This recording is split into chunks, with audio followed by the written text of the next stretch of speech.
I'm Mitch Gallagher. Welcome to the Sweetwater Minute. We have a very special guest with us today. This is John Patitucci. It's great to see you. Nice to see you. You're in, obviously playing bass. Yep. On an Oz Noy project, is that correct? Yeah, absolutely. So tell us what's going on there.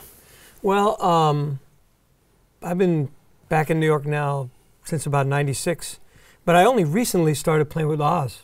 I met him a few years ago. We started playing a few little gigs, and it was nice. I was impressed with his playing and his writing, and then he mentioned more recently, oh, I want to do this record, and I have some different rhythm sections involved, but I want to have you and Vinnie, and I was like, wow, great, because Vinnie and I go way back. Sure. We've spent a lot of time together, but since I moved out back to New York in '96, we haven't played together much because we're on 3,000 miles away. So, and we haven't landed on the same tours. So, this has been amazing. Right. It's incredible just to, because it's like you sit down and it's like so easy. I mean, he's, goes without saying, he's one of the special ones in the whole world in the history of a lot of musics. Right. Right. So that's beautiful. And Brian Charette is playing organ and keys, and he's real sensitive, really cool player. So we're having a blast. That's great. Yeah, it's great. That's great. So when you come in for a project like that, I know you came in yesterday, you were saying that you came in and started recording yesterday, actually. Do you get the music in advance? Do you have charts? How does it work when you show up for a session like this? It's different every time, but Oz, we did a couple of gigs at the bitter end. And obviously Vinnie couldn't fly out for rehearsal gigs, but right. He's kind of busy. You're right. But, I live in New York, so I thought, hey, this is cool, play at the bitter end. I never, this is the first couple of times I've played there. My daughter's played there with her band, but I never played there until these last two times. Oh, that's awesome. Yeah. So it was kind of like a gig rehearsal. Right. And we got together one time before that because he really likes to go through, he likes to work on stuff. There, everybody has different, rituals when they're making records. Some people for years, because as Vinnie is in LA, I was in LA for years, a session guy, you just show up and they put the music in front of you and you got to interpret it and play it. Right, right. So I've done a whole lot of that as well. But this is kind of fun, you play the music in a little bit, and since it's kind of a groove, it has that kind of groovy, almost 60 R&B thing mixed with a little modern stuff. It's kind of fun, right? To get in there. Right, right. A little different approach for Oz. Yeah, than some of the other things he's done. Yeah, and for me, I love that music. I mean, I was born in '59, and so my generation was only really kind of the second and a half generation to play the electric bass. I mean, we have Jamerson and all those guys, and then right after them, you could say Stanley and some guys, and then there was us. Right. I'm 59 now, so I'm not 59 yet. Wait a minute, I'm dating myself too much. I'm gonna be 59 at the end of this year. Right. Wait a minute. Don't jump the gun on that. Yeah, really. Come on. But anyway, yeah. So it's really fun. I enjoy it. Well, that's awesome. And the sounds are really good here. The engineer's great. The room feels great. You could, the gear. I had everything that I wanted, and it was easy. Right. Well, that's awesome. That's the way it should be, right? Yeah. You should be able to just sit down and make music. So as I look back over your career, obviously spanning everything from a lot of session work and Chick Corea, the electric band, the acoustic band, all the way up to Norah Jones and everybody in between. Yeah, tons and tons and tons of people in there. I see some interesting parallels in your career. One of those is jazz versus classical. Tell me how you're able to span both of those genres so effectively. Well, I just loved a lot of music. And what happened was when I grew up, I started off, couldn't read music, was an ear player, playing only like rock and roll, R&B, soul music, and then, then got into jazz. And then at 15, I started playing the electric bass when I was 10. Before that, I had a guitar, and it didn't feel good. I'm lefty, and I play righty, and the pick wasn't very comfortable. I wasn't very coordinated with that. Right. And my brother said, he saw it because he's a guitarist. He figured it out, and he put it, there was a electric bass, a Sears Telstar, hanging on the wall down the street on East 39th Street in Brooklyn where we were growing up. So we got it for $10. Nice. And I started playing that thing, and I fell in love with it. My fingers, it just felt great. So then I played that for about 5 years, and then, you know, after, in the mid-'70s, by that point we moved out to California, and there was a, you know, I was going to a high school that actually had a little music thing going, and there was acoustic bass in the room, so I started fooling around with that too, because I had heard some jazz before that as well. Right.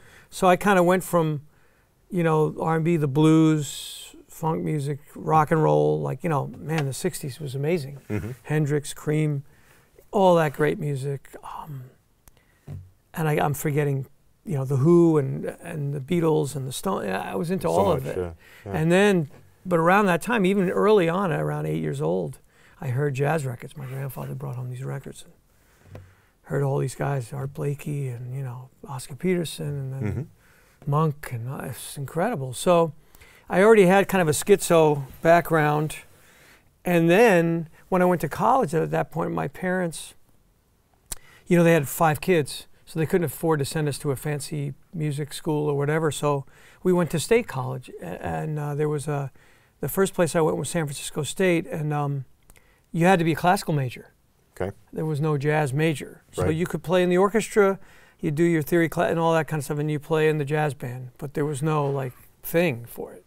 So there I was studying classical music for the first time. And I was 17. I was very young because I have a late birthday. And it freaked me out, actually, because I felt like I had so much catching up to do.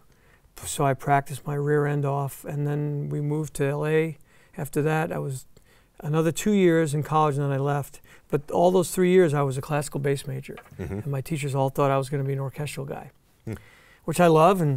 But I didn't want to give, the guy kind of wanted me to give up everything and do that. Right. And I was like, I'm out. So, and then I started going on the road, and then got into the studios. And then when I was 25, I got the gig with Chick. And I'd been playing with some jazz guys before that, like Joe Farrell and Victor Feldman and different people, Larry Carlton. Then I got the gig with Chick, and my whole life changed. Right. It was like all over the world. You know, all of a sudden he got me a record deal. Everything changed. And that's how I met Herbie and also Wayne, who I've been playing the last 18 years with Wayne. Right. But even more than that, all told, I started with him in around 86, 87. Right. So it's kind of crazy, actually. That's amazing, It's yeah. a kind of a miracle story from this kid in Brooklyn who didn't have any connections to the music world. Right. You know, a few people in the family had good ears and played a little bit, but not, you know. I have an interesting story of my cousin who grew up across the street from me, is pretty well known in the Celtic music circles. His name is Tony DeMarco, and he's a great fiddler. And he's an Italian guy from Brooklyn, but he's won fiddling competitions in Ireland, you know. Right, wow. So there was something going on in our family, but it was not known, and it was not ever, there was no predecessors. So all of a sudden music happened, you know, and there was a few of us, so that's great. It's kind of wild. Yeah. So are there disciplines or approaches that you take from classical and apply to jazz, or vice versa? I think the thing that was great about my studying of the double bass, and I still play it a lot, was the emphasis on sound and touch and beauty and articulation. And it really applies to the electric bass a lot, because all the great players, and the studio taught me a lot of things about this too. Note lengths, how things make things feel rhythmically, and how things groove is, you know, it's a combination of many things, and how to articulate on the bass and have expressive different touches. Right. On the electric bass, the difference between those guys that we admire so much, that I grew up listening to, is they had a touch, they had a thing, they interpreted the music, they were special. You know, they didn't just play every note the same. They weren't chopping wood, you know. Right. Even, you know, it doesn't matter the form. It could be something that on the surface looks simple, but is actually profound, like the blues. Or R&B music, or the way Paul McCartney's bass lines are on those Beatles records. It's profound. And actually his stuff, you know, it's very melodic. It wanders around too. Or I love The Who too. Who's Next was a record that my brother and I wore out. Right. So Entwistle had a different style. He was from that British thing, but his style was totally unlike Paul. Right. You know, or then there was John Paul Jones with, you know, and I heard a lot of different guys. And because I became a studio guy, I got really interested in a really broad swath. And, you know, some of the guys that, you know, your average musician might not know about Joe Osborne, but the players do. Right. Or you know, even though he was so important to the scene. Right. Or all those guys, you know. Mm-hmm. Mm-hmm. The Muscle Shoals guys, the guys at Chess Records, and all that stuff becomes very important. Right. So did you sit down and actively study those players and those styles and those approaches? I think because of the time I grew up in, it kind of washed over me, and then as I hung out with older guys that would hit me to certain records that I wasn't aware of, right. I discovered, like Duck Dunn, like, wow, you know. Mm-hmm. And because I was already, the R&B guys already were really in my psyche, like Jamerson, Willie Weeks, Chuck Rainey, you know, Gerald Jermott. Those guys were massive influences at the beginning. Right. Still. Sure. I mean, I know Chuck now, and I met Willie once, and it was amazing. For me, big experiences. I never really got to meet Jamerson Sr. Right. So, and that's just that end of it. Then there was the jazz guys, and then the classical guy. I mean, I don't know what happened, really. It just, I'm eclectic. I like a lot of music. Right. So, and I was naive enough to think that I could learn all of it, you know. Right. But now I know it takes a lifetime. But at least I got into it all, and I was able to function in many worlds. Mm-hmm. But it's a dangerous game to play. You could be jack of all trades and master of none. So right. it's been a little bit of a juggling match, you know, like for me all my whole career so far. Right. Right.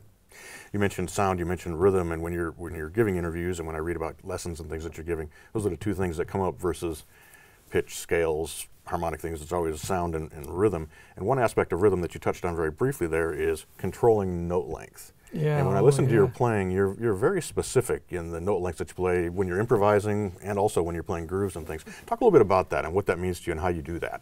Yeah, I think, you know, interesting, we had Anthony Jackson at Berkeley the other day. I couldn't be there, but I watched it. They streamed it, and I asked a question, you know, even though I wasn't there. I could kind of like call in. And one of the things that he was an influence on me as well, and his note lengths were impeccable. They were like composed, you know. Right. What happened, I think, was from listening to all that groove music and listening to jazz music, people like Ron Carter and Ray Brown, whose note lengths were just so bouncy and great. Mm-hmm. A lot of it was, for years, was kind of intuitive, but then there was a certain point when I got in the studio world where I started really honing that and paying more attention to it, because you know, you were faced with playbacks every day, and you're realizing, wait a minute, that note's too short, and if I make this note a little shorter here, the groove will bounce more. If I play it a little longer here, it's going to help this other section and right. the articulation, and then. So the length and the rhythm is it's everything, because if you don't have great rhythm, even if you have a great sound, it won't matter. Mm-hmm. Even if you have a great pitch, it won't matter. Now, having said that, none of those are optional. Right. Rhythm, sound, and pitch, especially if you play the wood bass, you can't make a career without pitch. That's a big part of how you make a career in the studios. You have to play in tune all the time. Mm-hmm. And that's where the classical stuff helped. And even when I moved back to New York, I was really trying to push to another thing with it, and I went and studied again for a couple of years. And the guy really kicked my butt for 2 years. This guy, John Schaefer, who's no longer with us, who was a principal for New York Phil under Bernstein for a while, and then he played in the orchestra for years. And he also taught at Juilliard and everything, but I studied with him privately for a couple of years. Right. And he helped my playing a lot, because, you know, I've done these crossover things where I've gone and played concertos with orchestras and stuff, and mm-hmm. it's frightening and hair-raising. You know, you're used to playing in groups, and you're alone right. in the front, right. and it's on you, and you're not only. I mean, some of the concerto this guy wrote for me had some improvising in it too, but a lot of it was you got to play those notes and you got to make them sound beautiful, and there's no room for error. Right. Yeah. Right. And it was, oh man, that was humbling, but it was exciting, and I think I grew a lot. Right. To me, it's really what separates the sound of someone on your level of playing versus other players is that control, that articulation, that approach to building the groove using note lengths along with note placement and things. I think it's such an important part of that. It's such an emotional thing too, controlling, like channeling all that energy and the emotion and the feel into that time continuum. Mm-hmm. And that's what I think for young guys, it's a difficult thing. Because I've told my students sometimes, just because you have a great feel, Some people have a great feeling when they play, but they're not able to kind of rope it in to a consistent flow of time. They might make it feel good for a few bars and then, you know, crawl out of the pocket, you know. And I think we all have that at the beginning, you know. We have to, even if we have a natural rhythmic feeling, we have to learn how to make that happen consistently at a bunch of tempos. Right. And that's where the studio was a great teacher. All of a sudden you'd be doing something for a song and the singer would say, you know, I really need that to be a little slower, and it would, you know, 2, 3 clicks, maybe 1 click sometimes would change the whole feel. Mm-hmm. Right. And you have to be able to wrap your head around that and adjust and say, okay. Right. So that I think it's a great teacher. The studio is a great teacher. Every time I come into a studio, I learn. Mm-hmm. And I started doing demos and stuff in my teens for people. So, I mean, you know, that's a long time. Yeah, right, right. But it's still, you know, it's like I tell my students, it's a marathon, not a sprint. You're always learning if you're open to it. Mm-hmm. If you're honest with yourself, you'll see somewhere to grow. Right. I think. Right, right, sure, sure. One of the other parallels that I noticed in your career is player versus composer. And you've done a lot of both of those. Tell us a little bit about, again, straddling those two worlds. You know, for me, it started organically. I think I wrote a blues when I was about 12 or 13. Mm-hmm. And, you know, I'm sure it wasn't that great, but I kind of remember the groove. It was like it was a straight groove, but it was like a rock and roll blues, you know. And you know, I went from there. And then what happened was in my teens, somewhere in the middle of high school, I had a guy show me some voicings on the piano. Right. And all of a sudden we had a piano in the house because my brother was already in college and he was a music major. He got his degree in classical guitar. Even though he, like me, he didn't study classical music until he went to college. Mm-hmm. He was played soulful, you know, rhythm guitar, rock and roll, jazz, and all of a sudden he got a degree in that. So anyway, he had to take class piano in college. Mm-hmm. So all of a sudden we got a little spin it in the house, and so I started fooling around. That was a big door that opened. Right. That's what opened the door of composition to me. Sitting at the piano, finding sounds and coming up with little progressions, melodies, and then I started writing, mm-hmm. and I never stopped. Mm-hmm. And then I started getting into orchestration, started to learn how to write for, you know, strings and, you know, orchestra and different things. And I just got fascinated by it, and I was listening to so much music, and I've tried to, you know, that's sometimes I really feel like it's tough to manage at all, like, because you're trying to keep your playing moving forward. You're trying to learn more about writing and orchestrating, and it's like, wow. Sometimes I feel like, oh, you know, I'm being like pulled, you know. Sure. So, but I managed to get some commissions writing, and so I feel like I am growing as a composer, mm-hmm. and I've had a chance to record a bunch of my stuff, you know, and yeah. So I keep writing. I have some commissions that I'm doing, and various things. I have a collaboration coming up, maybe in 2019, with the Harlem String Quartet. They're a phenomenal group. Yeah. Nice. So I'm writing and trying to keep growing, you know. Sure, sure. Do you find that one drives the other? Does composing drive your playing? Your playing I think it makes your playing better, yeah. Mm-hmm. The only time it doesn't make your playing better is if you're not getting a chance to have the instrument in your hand enough. But the musicianship piece, that composing, you know, things germinate and you get cultivated, you know, as a composer, it helps your playing, because as a bass player, you really have to have a composer's mind anyway, because you're looking through from the bottom up through the music like a prism, and you have to make choices that influence everything else that happens around you. Right. So you have to make room for things, and you, like I always tell my students, figure out where in the bar you're going to move, mm-hmm. because I came up when there was always tracking dates, so it was rhythm guitar, maybe 2 rhythm guitar, keyboard player, drums, singer. Right. So, man, if you don't have a sense of orchestration, you're going to mess everything up. Right, right, right. That was actually a question I wanted to ask you about, because you have worked a lot with piano players, and obviously piano players will get down into the bass register. Yeah. And as a bass player... In jazz, yes. Yeah, they do. They do. So how do you avoid creating a conflict down there? How do you allow room for both instruments? Well, a lot of them that I've played with, like, you know, when you talk about Herbie and Chick, and McCoy Tyner also plays... But he'll do specific times. He'll go with you if it's like an ostinato thing you're doing together.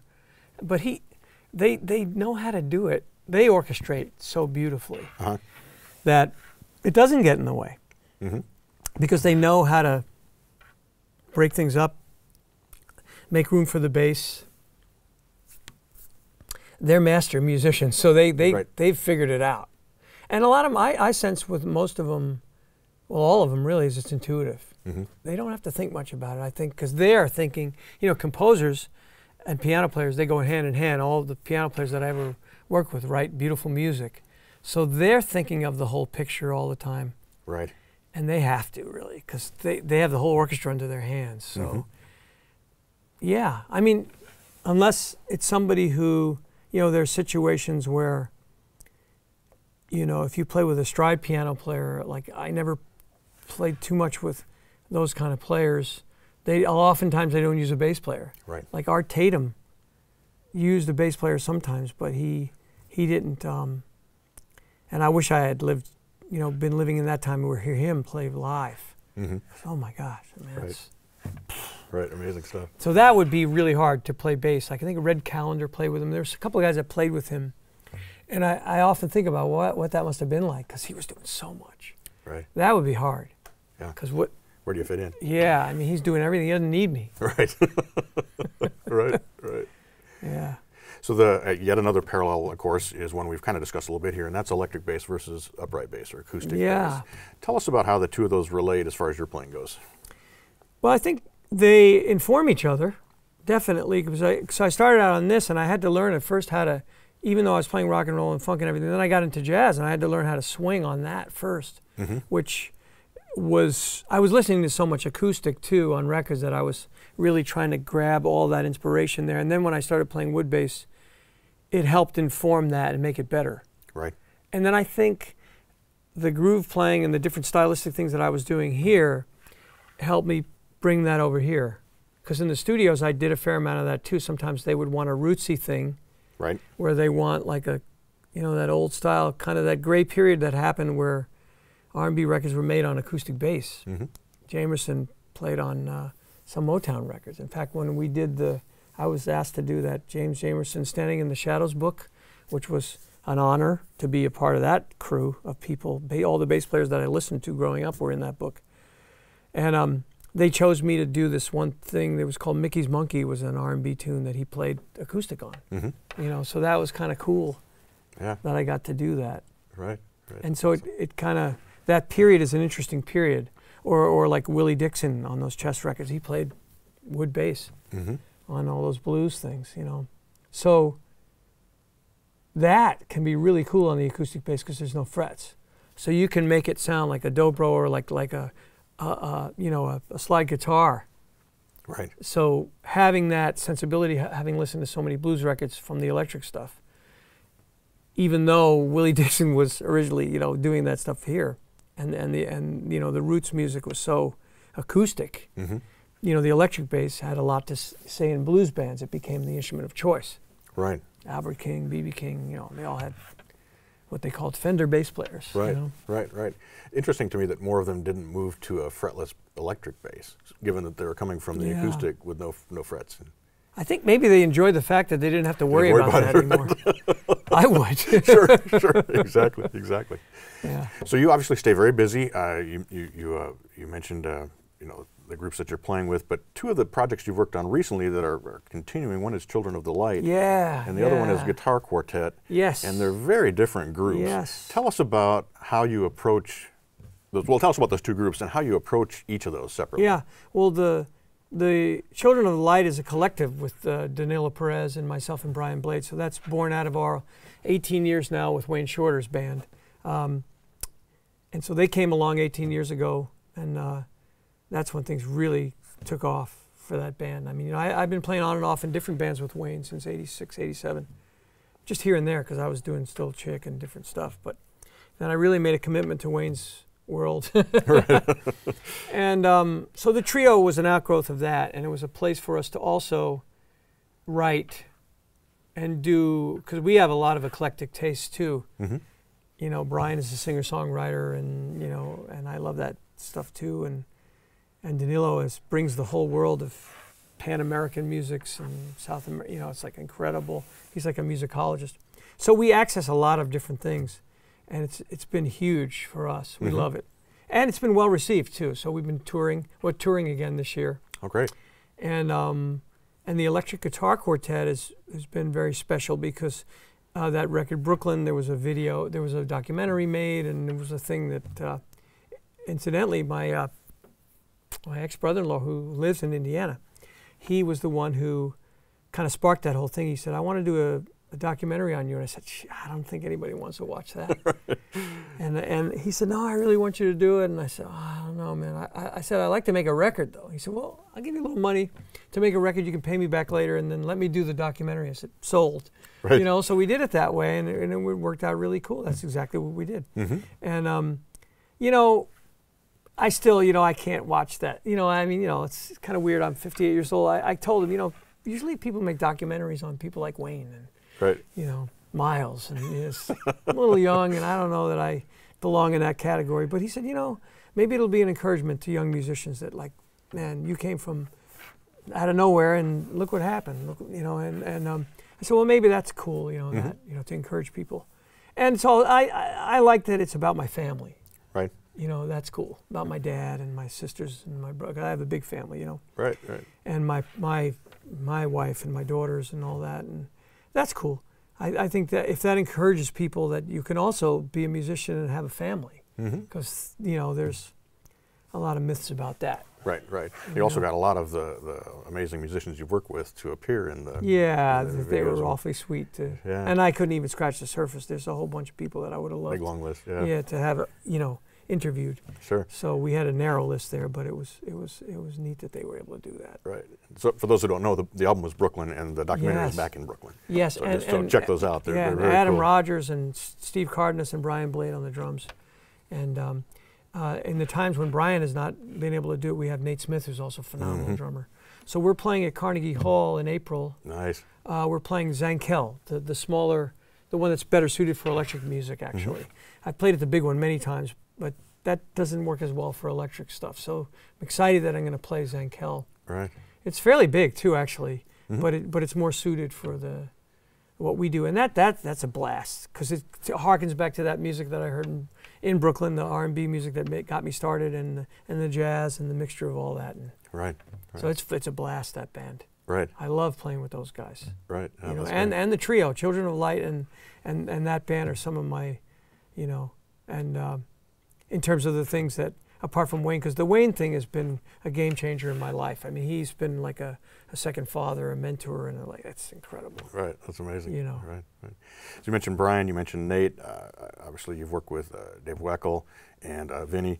Tell us how you relate as a bass player to different drummers, because those are all very different drummers. Oh yeah, and then there's all those guys I worked with in L.A. for those, like Jim Keltner and J.R. Robinson. There's like tons of people, right? I think I wanted to be a drummer first. I really did. And my father wouldn't let me. I had bongos and I was banging around on them, and I really wanted to play. Right. And so I think if you want to really get into the bass, you really have to have a heart of a drummer as well. And now I do have a drum set. You know, I practice a little bit, but I'm kind of busy with the basses. But, but yeah, I think... So if you love the drums, then you understand the language that they speak and the way they play. And you watch physically how each one of them represents the time. They all have their different ways physically expressing the time. They have different flow. They have different placements and different things they do. And I really love that. That's exciting for me, the variety that they bring. Right. It's phenomenal. Right. Well, that's awesome. Yeah. That's awesome. So another thing that you're deeply invested in is teaching. Yeah, and you've been involved recently in some interesting kind of initiatives at Berkeley and things. Tell us a little bit about your approach to teaching and what you get out of that. Yeah, I think teaching is a creative challenge that's even harder than playing music, because you're trying to develop each student to the fullest of what they have, and also to push them beyond that if you can, and teach them how to have the self-awareness to teach themselves. And actually have the self-motivation to do the work. That's the hardest part. So, and a lot of times you're teaching them about life, because you're teaching them about self-discipline, what it means to work in a community and to make the community flourish, not just your individual expression. Right. So you're teaching them skills that are useful no matter what they do in life. So if they change and they decide later on in life they don't want to do music anymore, which I understand if they do. I mean, most of the students that I have are pretty into it. Mm-hmm. I mean, I don't know what's going to happen later down the road. And some of them I'm very proud of. They're doing very well out there. Right. You know, so I don't think they're going to change their mind. Right. But some people do. Mm-hmm. You know, and I understand that. It's not an easy life. Right. So, but if they learn those skills of self-discipline and how to continue to search and grow and do the work necessary for that, and to put a community first over your individual thing, I think you're going to function well in many kind of places in society. Right, right. You That's know, awesome. And the Global Institute is amazing at Berkeley that Danilo Perez created that I teach at. Because we take the kids, they play in nursing homes and prisons, and they go to third world places and serve, and, you know, so they get a sense of, you know, being an artist is not just a self-obsessed thing. Right. You can use music for social change. You can really, you know, use it for healing, and it actually is a very powerful tool. Right. If you're open to that. Mm-hmm. Right. Yeah. Right. And I think it makes for a much richer life. You know, I have spiritual convictions tied to that, but whether you think or feel like me, that doesn't matter. I think anybody can get something out of when you reach out and you know, you're dealing with someone who doesn't have the chances you've had, and you encourage them. And, you know, I've been amazingly affected by some of the children that I've come into contact with. Oh, that's great. You know. Yeah. Yeah. Right. That's great. Yeah. Great. So I have one last question for you, and then we'll let you get back to your I guess your I got to session. get in there. Yeah. Yeah, they're probably waiting for you. The question I like to ask when I have someone on your level in here for an interview is, who's worked with obviously so many amazing musicians, what is it that makes a great musician? Wow. I think the great musicians, the sensitivity level is super high. Obviously, the communication of it and the flow of that communication is very direct. The rhythmic thing, which is the communicator, is very strong, so they can communicate all kinds of ideas, whether they sing or play any of the instruments, or the other instruments, I could say, because your voice is an instrument. Mm-hmm. And I grew up singing too. We all sang in our house. So I feel like a great artist, a great musician, has to be able to have that level of self-expression, but then have the ability to serve all the people around them and make the collective level rise. Mm-hmm. by making people feel comfortable and give them a place where they can really play better than they ever thought. You know, bass playing is a lot about that. Sure. So, but musicianship, the great musicians I know, they have that ability to speak when they play. Mm-hmm. Even if they don't sing, they're speaking and they're telling you stories, you know. Right. That's a really important thing, I think. Mm-hmm. That ability to communicate directly and to an audience too, not just for themselves and for players, but to actually reach out and touch people, you know. Right. That's massive, I think. Yeah. And then I guess that what goes along with that is that desire to keep working on their music and their craft and their soul in the music and keep working on it forever. Right. Know? Right. It's interesting. I asked that question, and I've never had anyone say great technique or, you know, great music theory knowledge or any of those kind of things. It's always those more ethereal, if you will, kind of things that are important in a great artist. And I think that where the technique comes in is that if you don't have enough freedom on your instrument, it gets frustrating emotionally. Mm-hmm. That's where that comes in. And sometimes knowing about how music is put together, that will be frustrating too if you don't work on that. So those come in, but I don't think they ever function at any decent level until the rhythmic and the feel and the emotional and the communication thing is happening. Right. They're just pieces of information until they're connected to all those other things. They're kind of givens. You just have to have those in order to make the rest of it work. Yeah. Right. John, thanks so much for sitting down with us today. We appreciate you taking time to chat with us. It's been awesome having you here. Yeah. And we're glad to have you here at Sweetwater as well. Yeah, it's fun. We'll look forward to the Oz Noy project. Yeah. Great to see you. Thank you, Mitch. Thank you very much. All right. And thank you for joining me for the Sweetwater Minute.